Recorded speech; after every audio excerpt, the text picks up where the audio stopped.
Peace and blessings, family. This is Ubria, and I am back with another reading.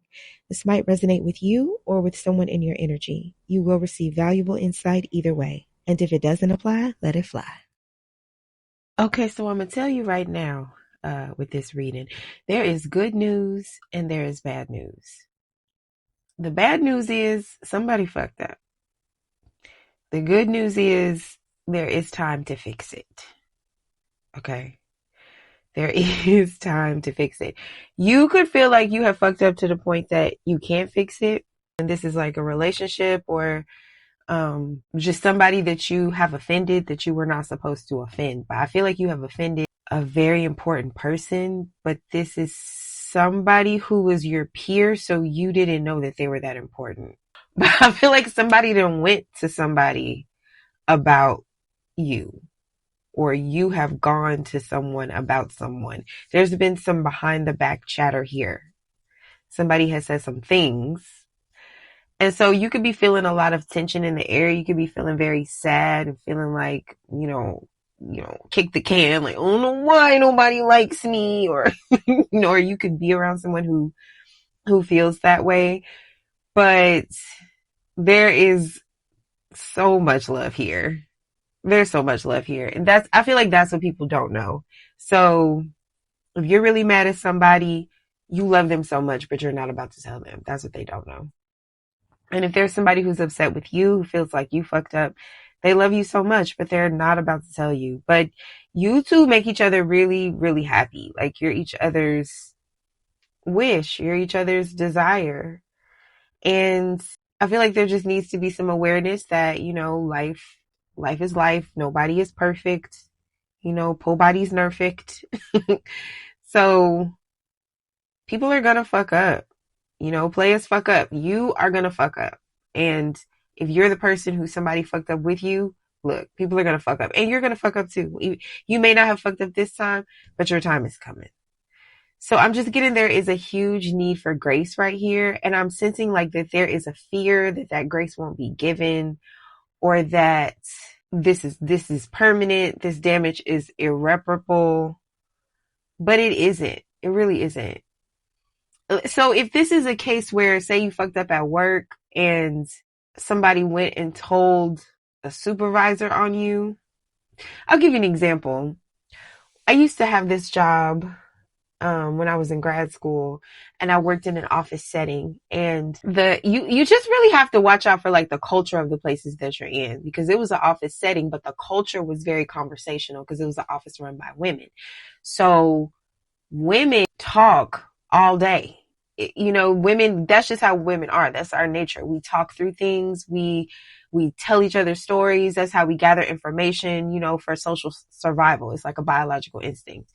Women are the story keepers, the culture keepers. They're the rule knowers.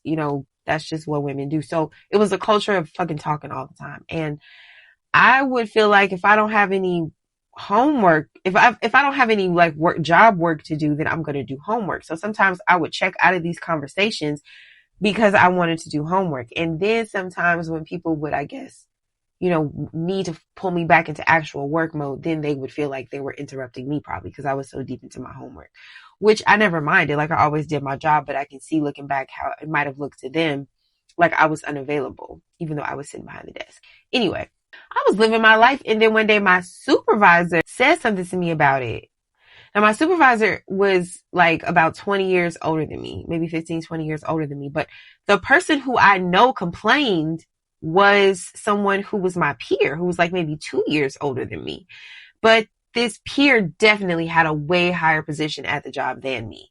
So mind you, the dynamic is very social, right? We supposed to talk all day to each other, but there is this certain, when you talk to people as equals all the time and you're sharing your experiences, you do start to feel like equals, and you forget that there's still this social hierarchy working underneath to where technically they can complain about you and you can't complain about them. I mean, that's basically what it comes down to. So I feel like you might have gotten just a little bit comfortable, whoever this reading is for. You could have got a little bit relaxed and just kind of forgot who the fuck you was talking to. I feel that so strongly. But I feel like this person is, they're okay. They're fine. They're not upset with you. They might be upset with you, but I feel like it passes quickly, or it will pass quickly. And so you're internalizing it more than it needs to be internalized. Because I feel like so this is another thing. You could really you could really be like a perfectionist, kind of. You could go be really hard on yourself and really have high expectations for yourself. And I feel like the people in your environment, they know that and they see that. They know that you try hard. They know, they see you, and you are who you are. They see you doing the right thing 99% of the time. So that's the reason why they would forgive you so quickly, because they know whatever has happened, that they know you wouldn't make it a habit. They know that you would be harder on yourself than they would be on you.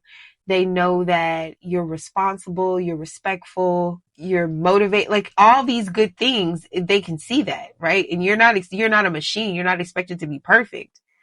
So yes, you did piss somebody off. Yes, you did offend somebody, but this person's going to give you grace because they love you. Yes, you should probably apologize though. I feel like that will go a long way. And this could also be like like if you snapped at somebody who you should not have snapped on, or said something you should not have said. I think this is due to you like missing someone. You could just really miss somebody, and miss somebody. You prefer someone else. You prefer, I don't know, there's just something that you want, something that you prefer, something that you're missing. It's not available to you, and you could have just snapped a little bit, but I feel like it's gonna be okay. But you also whatever this is very, I feel like it's very subtle. It's very subtle. It's very unspoken. So just know that whatever you said may not have been that big of a deal, like in just terms of words and stringing words together, but there's something about the context that was like probably explosive. Okay. Like, no, the fuck they didn't say that, whatever it was. So I feel like however someone responds to you, their response is also going to be subtle, but it's very loaded as well. It's very loaded. So I feel like you're catching the hidden meaning in what somebody's saying. However, I reiterate, this person loves you.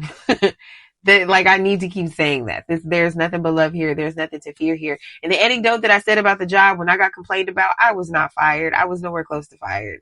We became family. It was just something that irritated me that day. So I want to just give you like a similar, feeling of comfort. Like, this too shall pass. It'll be fine. This will just help you grow more together, help you to understand each other better. And this could also like kind of open some barriers here. If everybody's all super polite and perfect and impersonal, then how do you really get to know people? So I'm seeing you finna get to know somebody a little bit. I feel like anger is the quickest way to get to know who somebody truly is. So yeah, there's also some disappointment here. Like, oh, I don't know. It doesn't feel great, but it'll pass. It'll pass, boo boo. It'll pass. It'll pass. It'll pass. It's gonna be okay. All right. I'll talk to you next time.